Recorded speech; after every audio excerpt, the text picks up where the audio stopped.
बिलासपुर से एक बड़ी खबर सामने आ रही है। नायब तहसीलदार और पुलिस के बीच हुई हुज्जतबाजी ने एक नया मोड़ लिया है।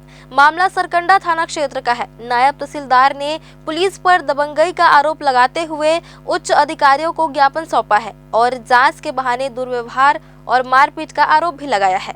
नायब तहसीलदार ने कलेक्टर को फोन करके इसकी जानकारी दी। इसके बावजूद पुलिस ने एफआईआर दर्ज कर दिया और तहसीलदार और उनके भाई पर कार्रवाई कर दी।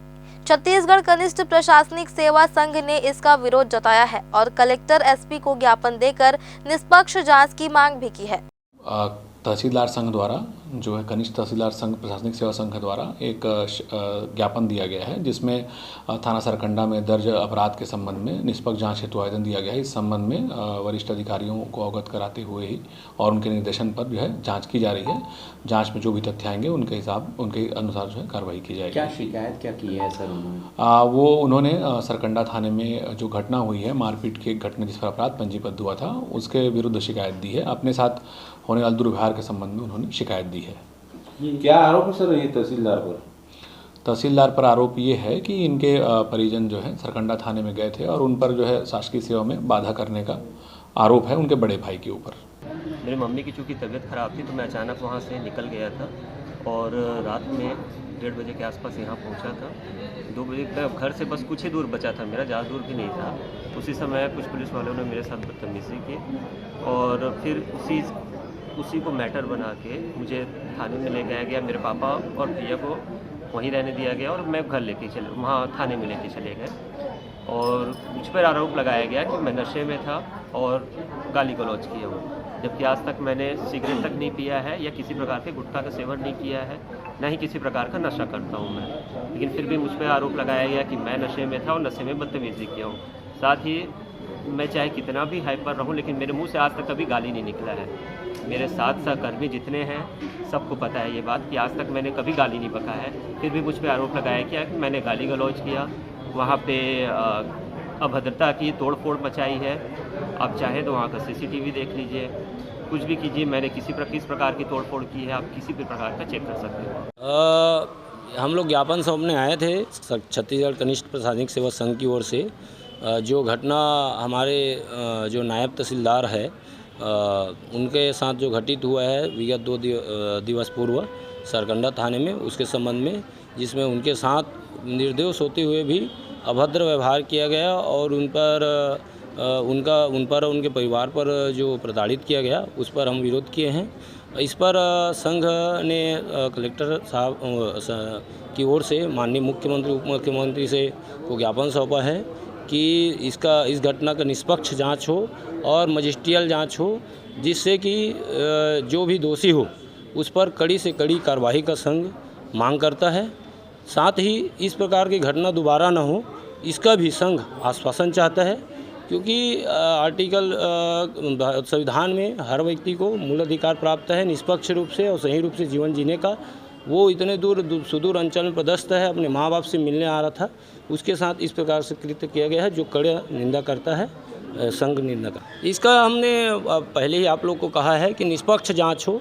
यदि इधर से हुआ होगा तो भी दूध का दूध पानी का पानी हो जाएगा और उधर से हुआ होगा तो भी इसका मजिस्ट्रियल ही जांच होना चाहिए, मजिस्ट्रियल से जांच होना चाहिए। क्या हूँ और एक शासकीय सेवक हूँ और मेरे द्वारा कलेक्टर सर को अवगत कराना कि सर ऐसी अभद्रता हो रही है एक कार्यपालिक दंडाधिकारी के साथ में, और कलेक्टर साहब द्वारा संज्ञान में लेना और उनसे बात करना, तो उस बात को उनको अच्छा नहीं लगना और उनको कहना कि इस तरीके से कि कलेक्टर साहब SP से बात करें और मेरा बॉस SP है ना, अब तेरा कलेक्टर मेरे SP से बात करे, तब मैं इस तरीके का आप शब्दों को उपयोग करना उपयोग किया गया और इस बात पे वो लोग भड़के हैं और हम लोग के ऊपर निराधार आरोप लगा है। अब क्या चाह रहे हैं आप? एक हम लोग डरे सहमे हैं, सरकंडा क्षेत्र के निवासी हैं और हम लोग को ये डर है कि कब हमको पुलिस पकड़ ले जाएगी, कब हम लोग थाने की गिरफ्त में होंगे और कब हम लोग के साथ मारपीट की घटना हो सकती है। एक सामाजिक तौर पर भी हमारे घर में डर का माहौल है। 3 दिन से हम लोग ना सो पाए हैं, ना खा पाए हैं। हमारे पास ये ऐसी स्थिति है कि हम लोग मतलब ये डरे से हमें कि आज पुलिस पकड़ के मारती है कि कल मारती है, और इस तरीके गुंडागर्दी इस तरीके का हम लोगों ने देखा है। आगे चल के क्या होता है हम लोग भी नहीं जान सकते। मैं नहीं जानता सर, लेकिन सरकंडा क्षेत्र में आज पहली बार मेरे साथ ये घटना हुई सर। आज हम लोग इतने साल से निवासरत हैं वहाँ पर, लेकिन आज ये इस तरीके का डर और माहौल जो व्याप्त कराया गया है सर, हम लोग सब पूरा परिवार मानसिक रूप से सर प्रताड़ित है सर। किससे है भय और डर आपको? आगे क्या होने वाला है सर हम भी नहीं जानते सर कि हमारे साथ क्या डर पुलिस से है सर। पता नहीं क्या होगा। तो सिंह नवरंग जी का आगे क्या रूप होगा और हम लोगों को कितना मारपीट करेंगे या क्या करेंगे और किस तरीके से करेंगे, इसके लिए आप लोग सीसीटीवी वहाँ का देख सकते हैं। अगर हमने भद्रता की है, हम अगर हमारे शरीर में से नशे की एक भी बूंद अगर निकलती है तो हम बिल्कुल उसके लिए जो भी अपराध हमको दर्ज किया जाए हम उसके थाने में भी मारपीट हुई है आप लोगों से? जी, मैं चूँकि वीडियोग्राफी कर रहा था, कलेक्टर साहब के लिए वो लोग जब अभद्र शब्द उपयोग कर रहे थे, मैंने वीडियोग्राफी करना शुरू किया तो उनके द्वारा कहा गया कि थाने में वीडियोग्राफी करना अपराध है, और जो कि ऐसा बिल्कुल भी नहीं है, लेकिन उनके द्वारा ऐसा कहा गया। और मेरा मोबाइल को छीनते हुए कम से कम 10-12 पुलिसकर्मी द्वारा मेरे मोबाइल को छीना गया। मेरे मोबाइल के शासकीय डाटा डिलीट किए गए और इसके साथ साथ मेरे पीठ पे वार करते हुए मेरे मोबाइल को छीना गया। इसके साथ मैं अब क्या कहूँ सर जी, आप कलेक्टर ने क्या आश्वासन दिया? सर हम अपनी बात रखने आए हैं सर, और सर हम जहाँ हो सकता है सर हम अपने न्याय के लिए सर अपनी बात रख रहे हैं सर। क्या? हेलो, हाँ ठीक है साहब, कैसे बुलाए हैं मुझे यहाँ पे? आप कौन? मैं ये तहसीलदार पुष्पराज मिश्रा। मैं आपको कैसे बुलाऊंगा? अरे आप ही के आदेश पे तो लेके आए हैं मुझे, क्या यहाँ पे? कहाँ से? डीएलएस कॉलेज के पास से। आप क्या हैं? तहसीलदार कहाँ से? करपौन। करपावन। यहाँ क्या कर रहे थे? घर आया था अपने। घर आए थे? मेरे गश्त वाले रोके क्या आपको?